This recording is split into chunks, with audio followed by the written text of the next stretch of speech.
what is the deal with the hatred amongst northern and southern Italians? This is just heartbreaking. So I previously answered during the Italian unification of 1861, okay?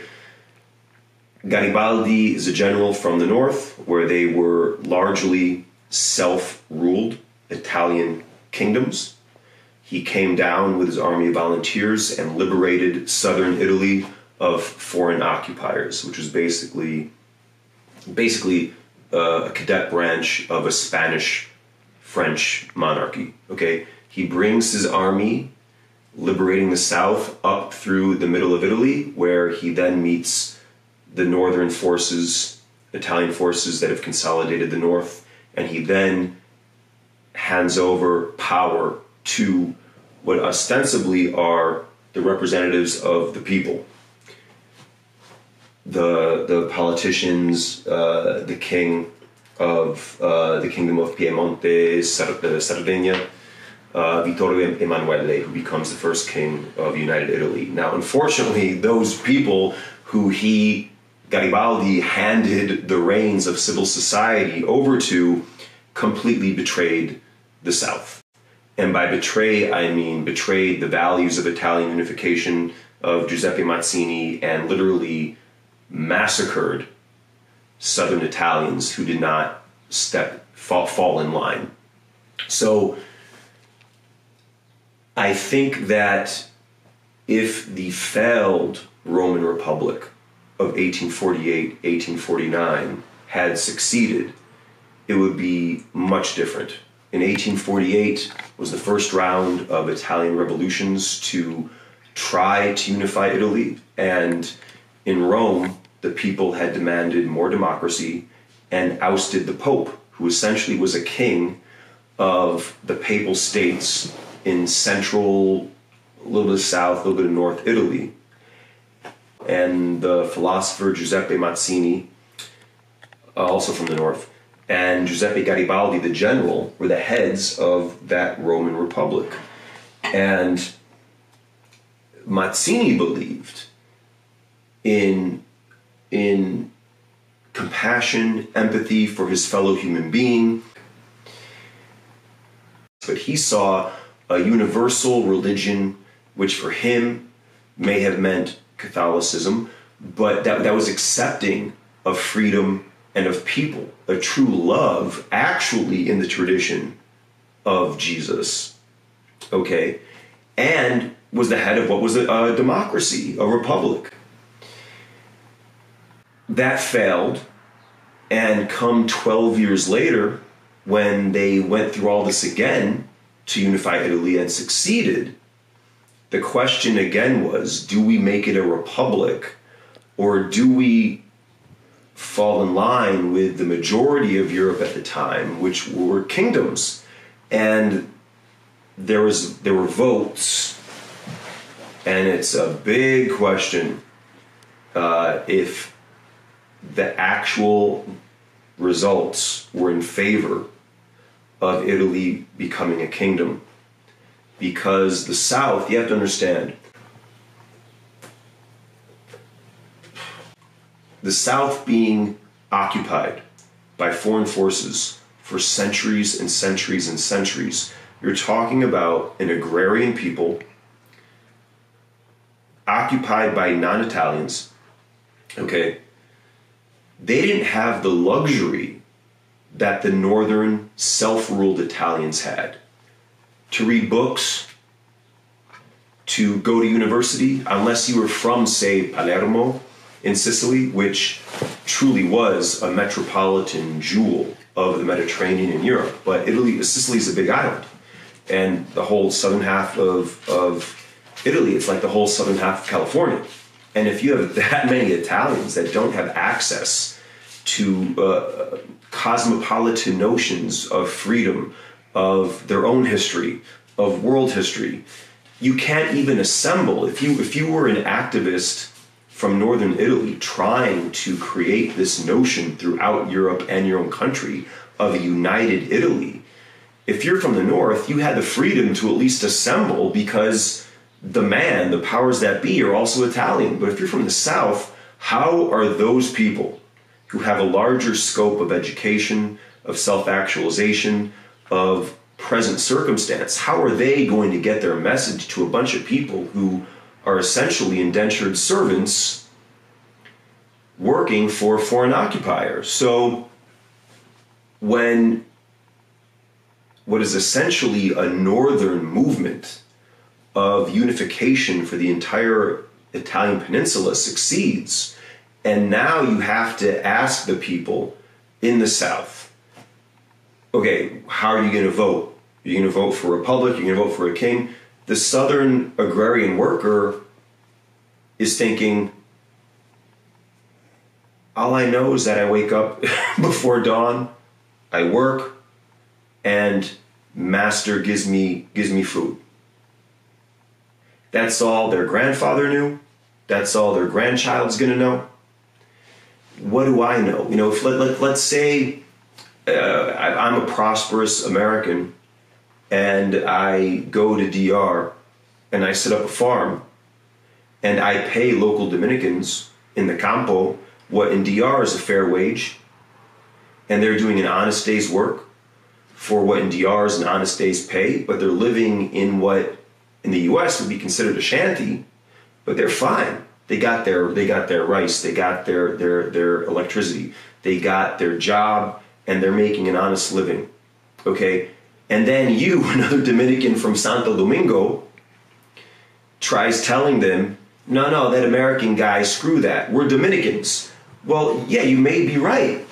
You know, let's do the Dominican thing, but are you necessarily going to convince all these agrarian workers in the campo who, as far as they're concerned, are doing all right because they are appreciative of their physiological needs being met?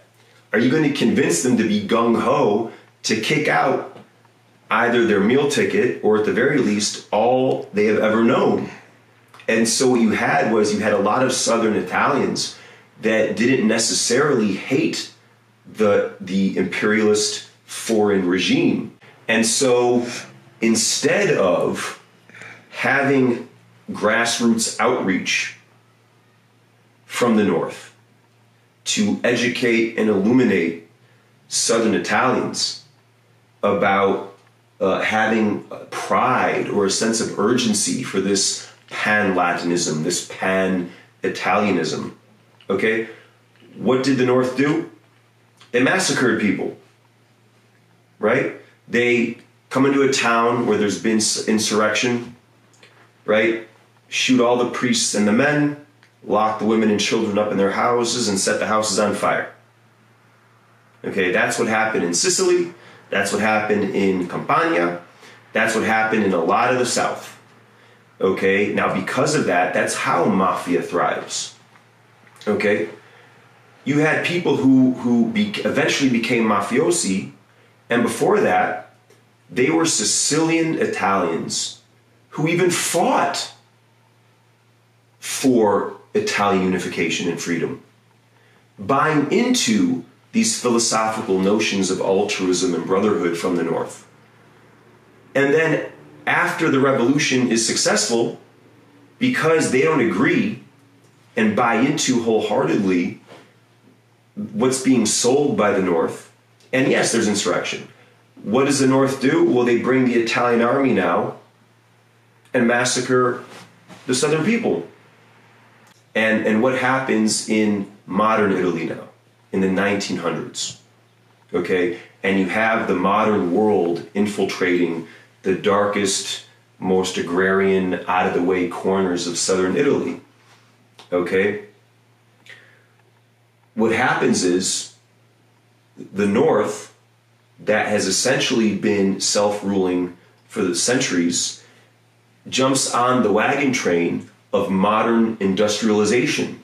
But the South is still entrenched in agrarian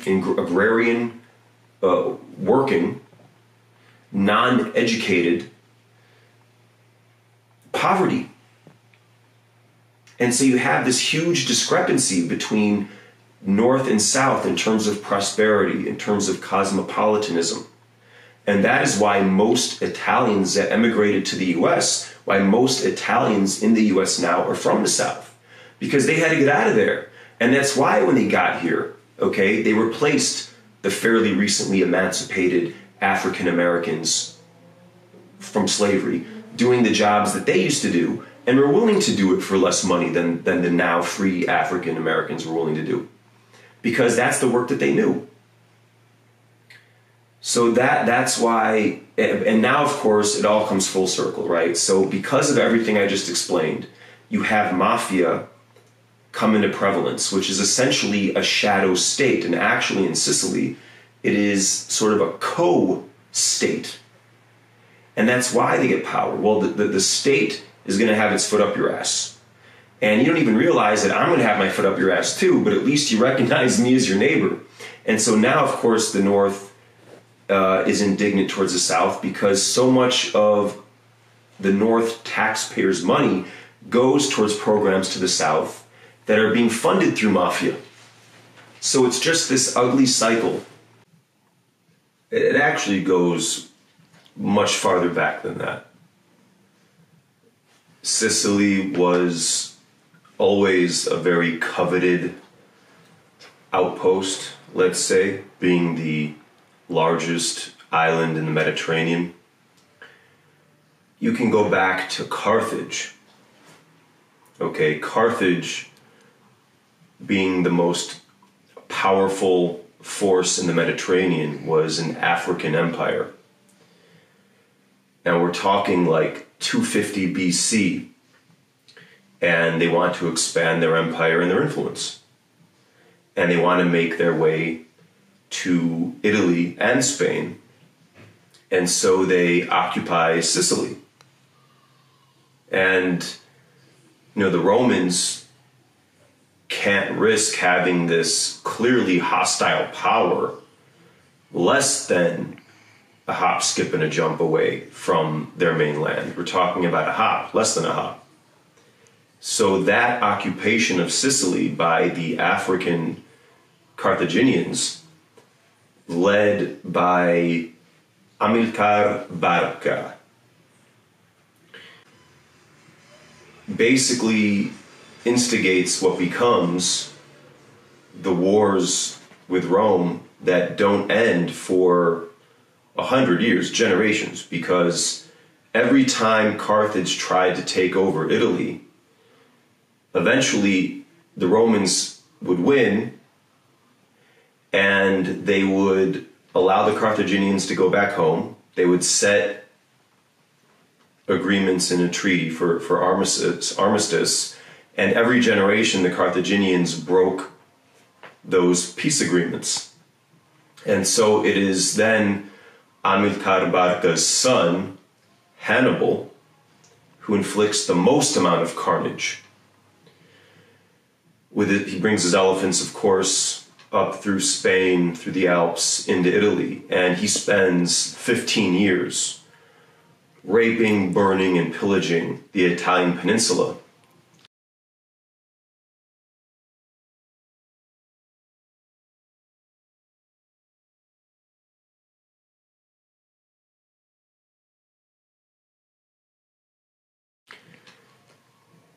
And eventually the Romans succeed in defending their civilization, and Sicily, of course, as well. Now that's way, way far back.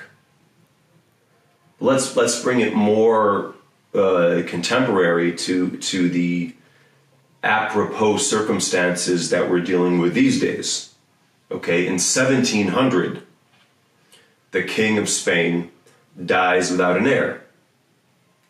And that sets off a shitstorm known as the War of Spanish Secession, basically between cousins of his who are monarchs or royals in France and Austria, because they're all inbred, right? Who all want to be the king of Spain, because Spain at that time, if you're the king of Spain, you're the king of the Netherlands, you're the king of Sicily, you're the king of the Philippines, You're the king of most of the Americas, including Florida and Mexico. What ends up happening, one way or the other, is that an even more distant cousin, who is an Italian, Vittorio Amedeo Francesco, I think is his full name. He's the king of Piemonte, Sardinia, which today is largely the region of Piemonte in northern Italy, and somehow Sicily ends up falling in his lap. But again, everyone covets Sicily, but no one really cares about Sicilians. The Spanish monarchs that sent Columbus to the New World, Fernando, the king of Spain, was also the king of Sicily, but the Spanish monarchs, after they realized they hit a gold mine in the New World, they spent way more resources developing that new world than they ever did developing infrastructure in Sicily, at home in the Mediterranean. And so now it's 1715, and this distant cousin, Italian cousin of the now the dead king of Spain, ends up with Sicily in his lap. And he's all about it. So he goes to Sicily, and it really wasn't what he had in mind. Because now you have already the centuries, millennia long entrenched Sicilian aristocracy, who have essentially, while the king of Spain tends to stay in Spain, they've essentially had their run of the place in sometimes partnership and sometimes in conflict with the ecclesiastical powers of the church. So you have the archbishops that are kind of living as royalty in sort of a partnership, love-hate relationship conflict with Sicilian aristocracy. And of course, it's the majority of Sicilians that, like always, are just victims to the winds of destiny. And he ends up having his fill here. He had the audacity to insist that the clergy, the bishops, get taxed just like everybody else. The bishops threaten him with excommunication, yada, yada, yada. And at the same time, he is the landlord of the Knights of Malta, because Malta, for 700 years, is a part of Sicily, and the Knights of Malta, who ostensibly are sort of one of the first lines of defense against the consistent Muslim attacks of the Ottomans who are trying to take over Europe. Their rent that they pay to their landlord, who's the king of Sicily, every year on the Feast of All Saints' Day, is to give him as a gift 2 Maltese falcons. So that's where the falcone maltese comes from. It's a nominal rent, right? Vittorio Amadeo just has his fill. He sees that this place is ungovernable in the sense that he can't break through the corruption among the Sicilian aristocracy and the corruption among the church. So he basically checks out and goes back to his home kingdom in Torino, which is today an Italian city.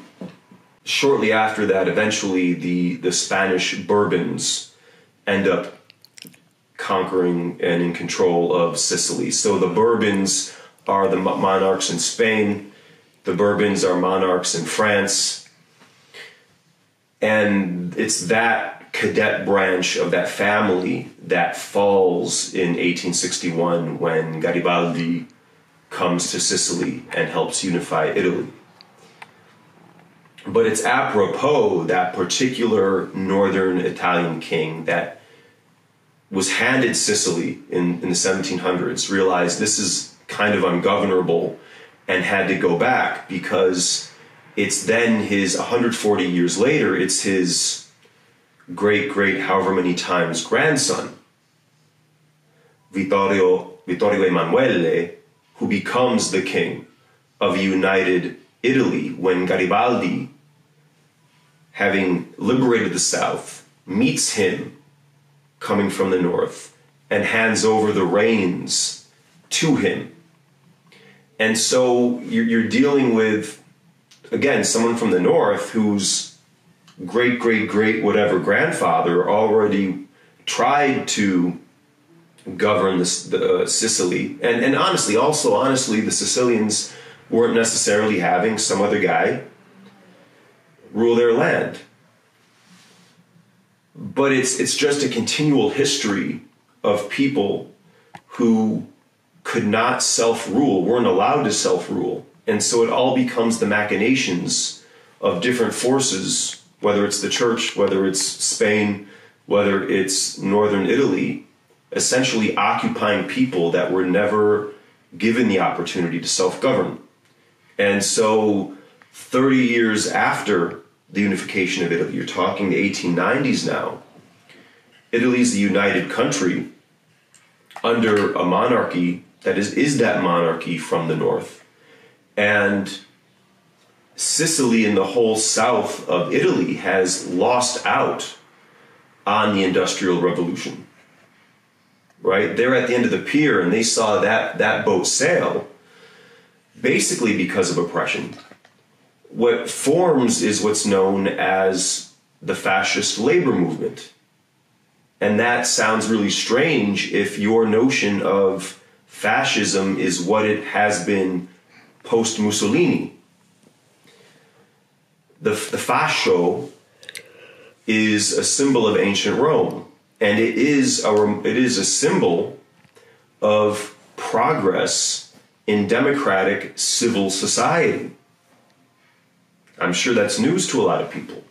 But if you were a Roman magistrate coming to town, if you were a governor, a mayor, or what have you, you were accompanied by people carrying the fascio. The fascio was a bundle of wooden rods bounded together. And what that meant was that was an official government seal, which meant specifically that you represent the Senate and people of Rome, i.e., the direct representatives of the people, which was a revolutionary concept. You weren't a magistrate that represented a king or a dictator. You represented the people's direct representatives. And so the fascio is a symbol of diplomacy. Now, if you were someone that had the fascio with an axe in it, it meant that you also had what was called military imperium. So that meant that you were perhaps a governor and a general, and you didn't have to necessarily write back to Rome to get permission to go to war or whatever. So in other words, it meant that whoever you're dealing with knew exactly who they're dealing with. This person has the diplomatic authority of the Senate and people of Rome. Essentially, the Senate and the House of Representatives is what that means.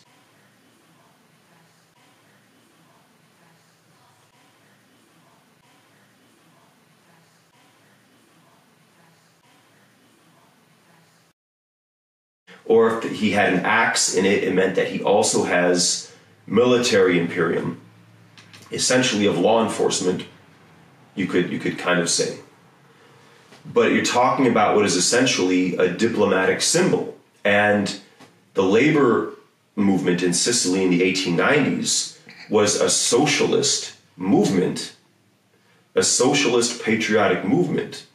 And it's socialism, yes, it was socialism, but all the rights that they were fighting for are the rights that were already in place in the United States. They're the rights that today anyone in the modern industrialized first world recognizes as basic human rights. And they were fighting against a method of sort of an aristocracy that now had, instead of being something truly sanctioned by the state, was essentially sanctioned by business. Meaning that, so now you no longer have a lord, so to speak, because aristocracy has fallen since unification. but it is still the landowner, the owner of the lemon grove, the owner of the olive grove, essentially what in the States would be the plantation owner. And it's, again, the very few who hold sway over the destinies of the many. And this was a Catholic, patriotic, socialist movement that essentially just wanted modern rights.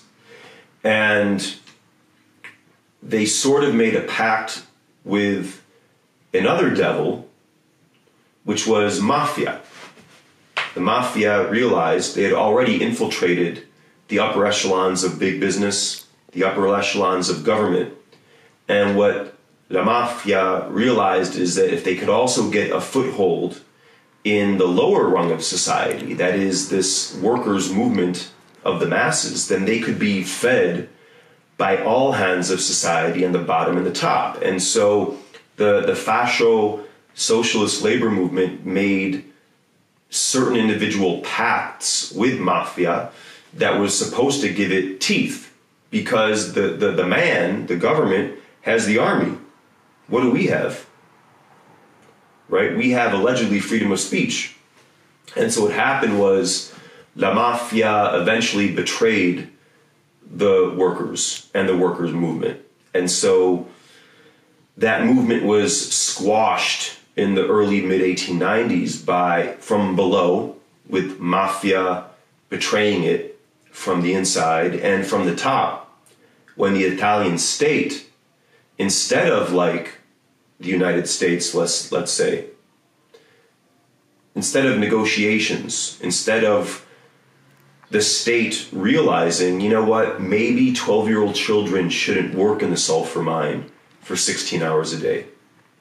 Instead, they used the National Army to massacre its own people in Sicily. So these are things that, yeah, if you ask anyone in Sicily or wherever today, maybe they don't really, it's not quite as cognizant. But again, it's this generational psychic trauma, different but not a million miles away from what is clearly a generational psychic trauma handed down from generation to generation within the African American community. So it's, again, sort of a self-cannibalizing, self-destructive, generational conflict that still has ramifications today.